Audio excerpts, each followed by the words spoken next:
नमस्कार दोस्तों, आज हम जानेंगे मोल्ड के बारे में।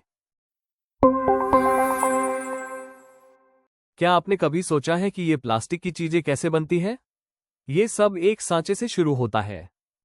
प्लास्टिक इंडस्ट्री में मोल्ड का उपयोग बड़े पैमाने पर होता है। इससे एक ही आकार की कई वस्तुएं जल्दी और सस्ते में बनाई जा सकती हैं। ये केबल्स 10 से 15 रुपए में बनते हैं और बड़े ही महंगे बिकते हैं।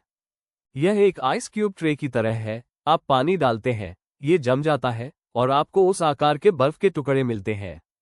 प्लास्टिक के सांचे भी ऐसा ही करते हैं, लेकिन गर्म प्लास्टिक के साथ। पहले प्लास्टिक दानों को मशीन में डाला जाता है, फिर उन्हें पिघलाकर एक सांचे में डाला जाता है। सांचे में ठंडा होकर वो एक ठोस रूप लेता है, जिसे फिर बाहर निकाला जाता है। ये पूरी प्रोसेस कुछ सेकंड में हो जाती है। मोल्ड बनाने के लिए पहले किसी वस्तु का डिजाइन तैयार किया जाता है।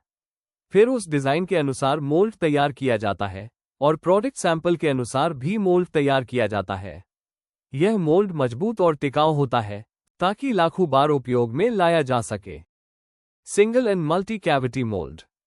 सिंगल कैविटी मोल्ड या एक मोल्ड से एक ही प्रोडक्ट बनता है। यह मोल्ड जटिल डिजाइन वाले प्रोडक्ट के लिए उपयुक्त है। Multi cavity mould. इस मोल्ड में एक से ज्यादा कैविटी होती है, यानी एक बार में कई प्रोडक्ट बनते हैं। मोल्ड का कॉस्ट 2000 से 20,000 तक होता है। प्रोडक्ट के डिजाइन के अकॉर्डिंग उसका कॉस्ट रहता है। मोल्ड बनाने के लिए कई तरह के धातु का उपयोग किया जाता है, जैसे कि एमएस, एल्यूमिनियम, स्टील। मोल्ड को बनाने के लिए 4 से 30 दिन तक का समय लगता है। एक मोल्ड 1 से 10 लाख तक प्रोडक्ट बना सकता है।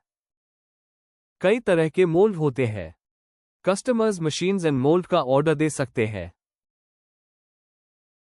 तो दोस्तों, अब आप समझ गए होंगे कि मोल्ड क्या होता है और इसके यूजर्स क्या है।